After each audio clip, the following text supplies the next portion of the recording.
नमस्ते, मैं हूँ डॉक्टर रोशी सतीजा और आज हम बात करेंगे एडिनोमायोसिस एंड इनफर्टिलिटी के बारे में।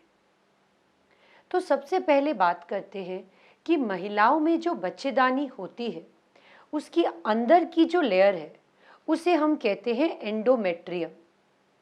यहीं पर भ्रूण या एम्ब्रियो आके इम्प्लांट होता है। दूसरा, यही एंडोमेट्रियम जब महिला को महीना या पीरियड आता है तो यह शेड हो जाता है। बच्चेदानी में इसी एंडोमेट्रियम के बगल में मसल लेयर होती है जिसे हम कहते हैं मायोमेट्रियम। इसकी आउटर लेयर को हम सिरोसा कहते हैं और इसकी अंदर की लेयर को हम जंक्शनल जोन कहते हैं। एंडोमेट्रियम और जंक्शनल जोन को एक पतली सी लाइन जो बहुत क्लियर है सेपरेट करती है। एडिनोमायोसिस को डिस्क्राइब करना बहुत ही मुश्किल कार्य है। माइल्ड कंडीशंस जो एडिनोमायोसिस की होती है उसमें, जैसा कि मैंने आपको बताया जंक्शनल जोन के बारे में, वह स्प्रेड हो जाता है। वह मायोमेट्रियम या फिर मसल लेयर में आगे स्प्रेड होता है और लोकलाइज्ड एरिया हो जाता है जिसे हम कहते हैं फोकल एडिनोमायोसिस। यही एरिया अगर पूरे बच्चेदानी में स्प्रेड होता है तो इसे हम कहते हैं डिफ्यूज एडिनोमायोसिस। एडवांस्ड एडिनोमायोसिस में पूरी एंडोमेट्रियल की जो लेयर है वो मायोमेट्रियम में स्प्रेड होने लगती है, उसकी कोई पार्टीशन लेयर नहीं रह जाती। बच्चेदानी में गांठें या सिस्ट बन जाती है। अभी भी और स्टडीज और रिसर्च की आवश्यकता है क्योंकि यह अभी भी पता नहीं लगा पाया है कि एडिनोमायोसिस आखिर किस वजह से होता है और इसका सही इलाज क्या है। एडिनोमायोसिस में महिलाओं को पेट में दर्द हो सकता है, पीरियड्स के दौरान पेन हो सकता है, उनके जो मासिक हैं वह अनियमित हो सकते हैं या फिर उनके जो मासिक हैं उसमें उन्हें बहुत ज़्यादा ब्लीडिंग हो सकती है। कई महिलाओं को निसंतानता से भी जूझना पड़ सकता है। पहले जब महिलाओं की बच्चेदानी को निकाला जाता था और माइक्रोस्कोप में देखा जाता था तो उसके द्वारा पता चलता था कि एडिनोमायोसिस है। पर आजकल इतनी एडवांस्ड इन्वेस्टिगेशंस हैं जिससे हमें पता लग सकता है अल्ट्रासाउंड या फिर एमआरआई के द्वारा कि महिला को एडिनोमायोसिस जैसी प्रॉब्लम है। जब हम ट्रांसवजाइनल अल्ट्रासाउंड करते हैं तो उसमें एडिनोमायोसिस की जो कंडीशन है उसमें हमें बच्चेदानी गोल आकार या बड़ी दिख सकती है।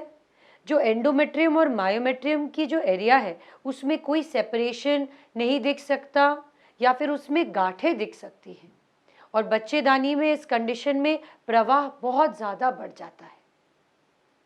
अब हम बात करेंगे एडिनोमायोसिस और इनफर्टिलिटी के बारे में।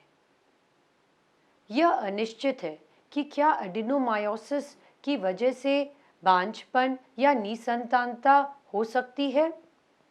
अभी और स्टडीज की आवश्यकता है क्योंकि यह देखा गया है कि जिन महिलाओं को एडिनोमायोसिस है उनमें एक और समस्या पाई जाती है जिसे हम कहते हैं एंडोमेट्रियोसिस, जिसकी वजह से महिला को निसंतानता हो सकती है।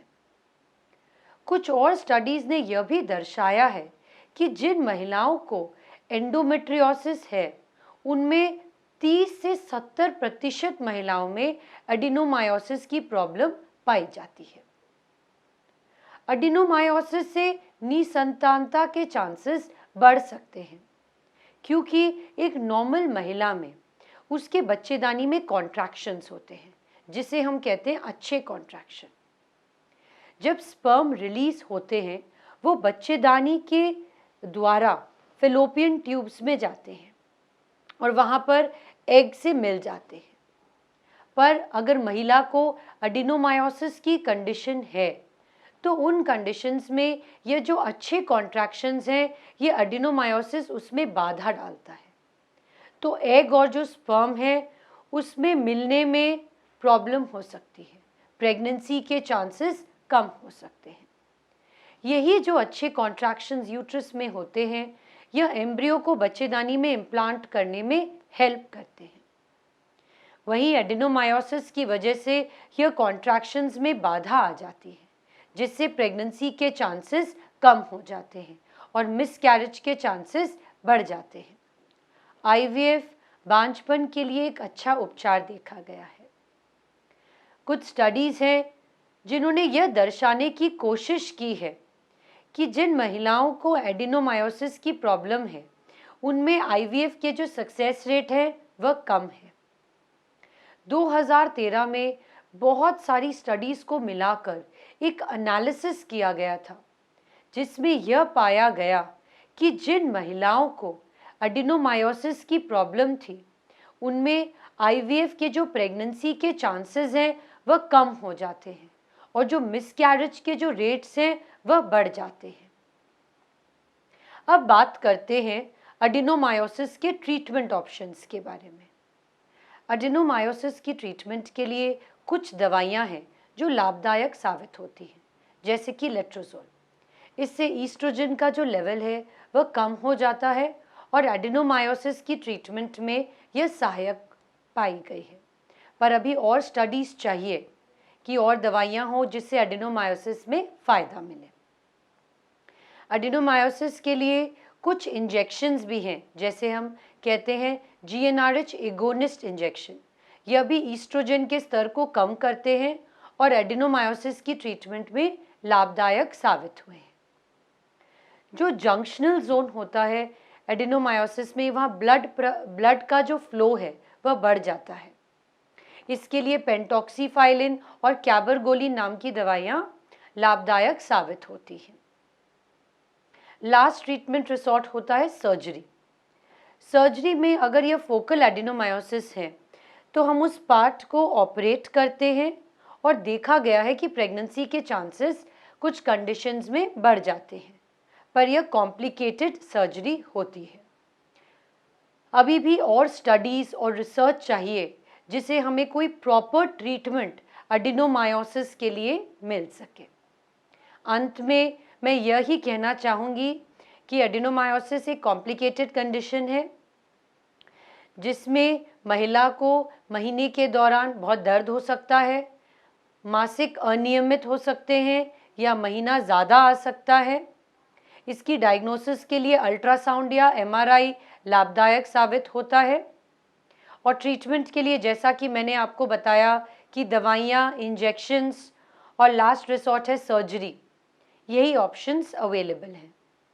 अगर आपको निसंतानता और एडिनोमायोसिस के बारे में कुछ और सवाल हो तो हमारे लिंक, फ़ोन नंबर्स अटैच्ड हैं, आप हमसे संपर्क कर सकते हैं।